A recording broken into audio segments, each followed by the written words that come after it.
Hello everybody, this is the King of Pikmin here yet again, and I am absolutely ecstatic right now.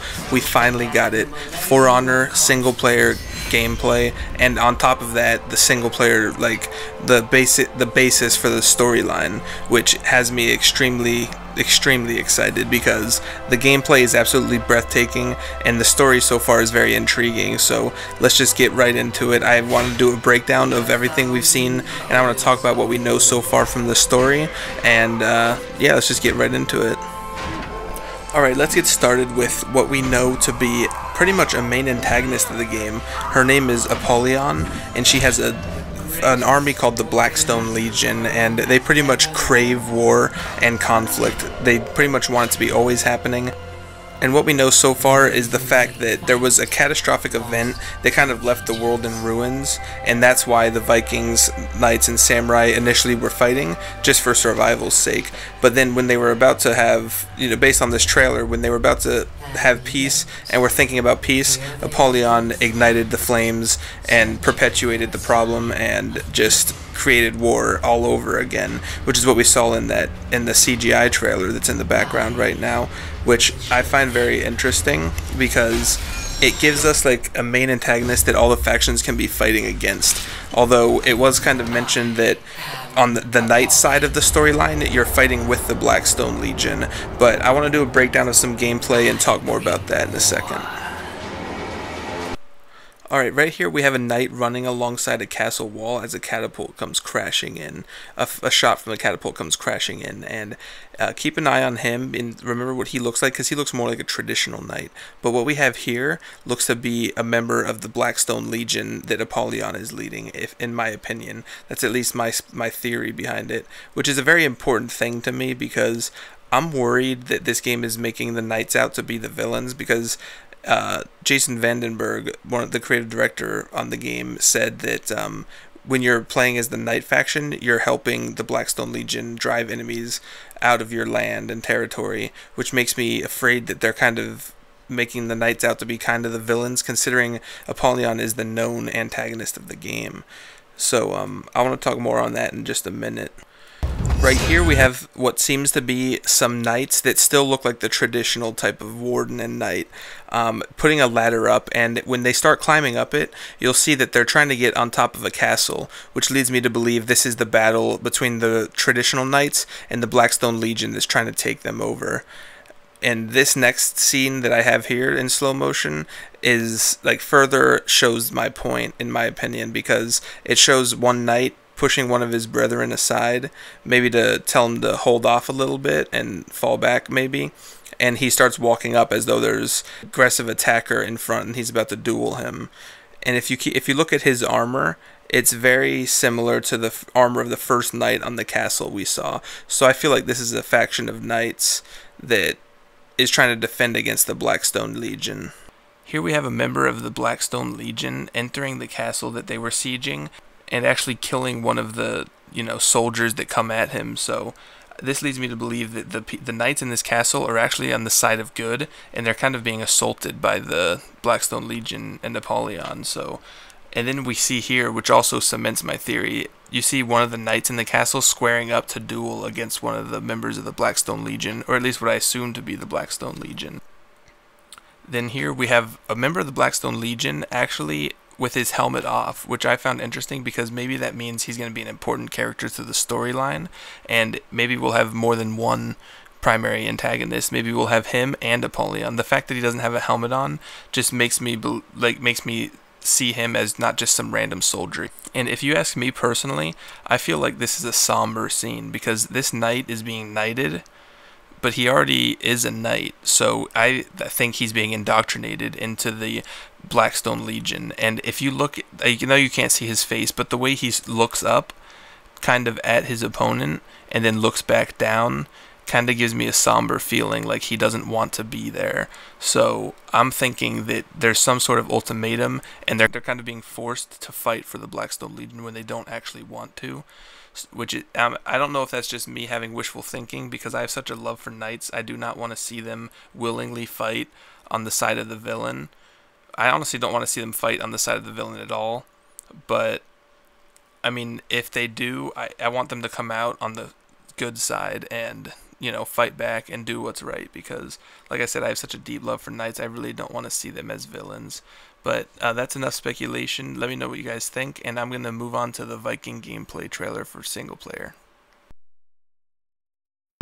And here we have what appears to be a playable hero, possibly, because I feel like it's safe to assume that if you're able to fight them and they're able to use the Art of Battle system against you in the campaign, that they're going to be a playable hero in the multiplayer. So what we have here is a really big samurai using a kanabo. I'm sorry if I mispronounced that, but it's pretty much just a big club, like a really big club made out of wood with iron studs on one end of it, and that's exactly what we have here in the gameplay trailer. So he seems to be kind of slow. His guard break attack seems really fast, because he kind of just like hit real quick with the butt of the kanabo, and it broke his guard, and then he hit him with a big swing that sent him flying back, which looked awesome.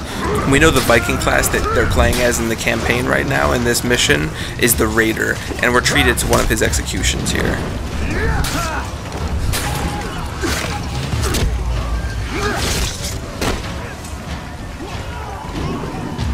And here we have the Vikings use like rope and hooks and launch them up to start scaling this wall, which has me really excited because I had really high hopes and high expectations for the campaign, because I knew the For Honor team was going to do a great job, but I wasn't expecting moments like this that take you out of the normal gameplay, like as far as the art of combat and art of battle, and give you a whole new dynamic form of gameplay like this, like scaling this wall. I honestly wasn't expecting things like that, so it has me really excited to see what else we have as far as that goes.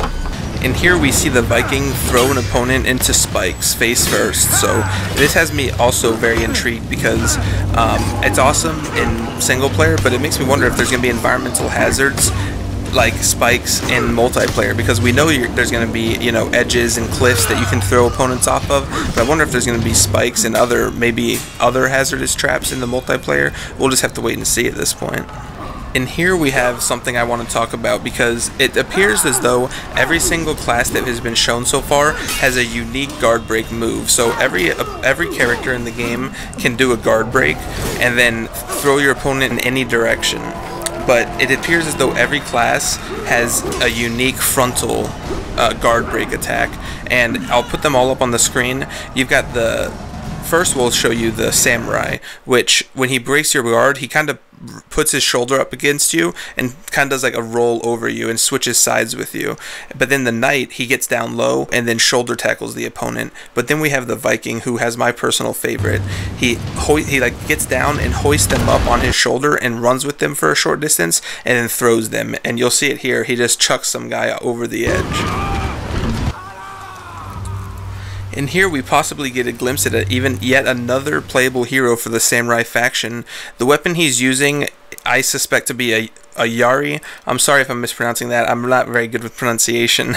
I hope I'm doing it right, but it's pretty much the samurai used the yari as spears, and the blade was sometimes 3 feet long, and it was pretty much just like, it had a wooden staff that was a couple feet long, and then a blade that's like 1 to 3 feet long or so, and I believe that to be what he's using here, and I'd be curious to see what gameplay aspects that brings. I mean, it's going to give him a whole lot of range, I'll tell you that much, so it'll just be interesting to see what of this transfers over to multiplayer.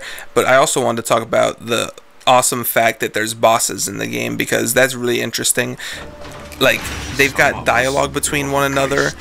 It's just like they have good emotions, and it's just, I wasn't expecting this in-depth of a story mode, honestly. I hope I don't sound like a jerk for saying that. I was expecting great things, but this is just blowing me away, guys. Like, seriously, it's amazing. And like having a duel with a boss at the end of a long level just gets me really excited, so I think that's going to be absolutely amazing.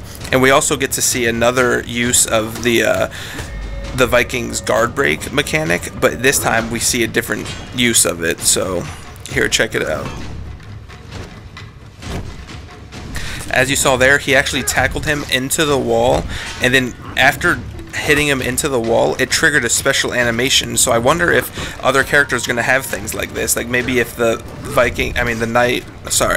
if the samurai is able to flip over the person with a wall behind him, maybe he'll do something special. Or if the Knight is able to shoulder tackle someone into a wall, he'll follow it up with something as well. Or it could possibly be unique straight to the Viking. It's just something we'll have to test and find out eventually. And that ends our gameplay, you know, breakdown and the gameplay trailer itself. And I just can't praise this enough. This is absolutely breathtaking. I am so excited for this game, and I thought at the peak of my excitement, but I was wrong, because I'm even more excited now, which I thought to be impossible. So, like, kudos to the team behind the game and everything, and just keep up the good work. And I hope I pointed out something of interest to you guys that you maybe didn't see before. And of course, as always, thank you for watching, and I hope you enjoyed. I'll see you guys in my next video.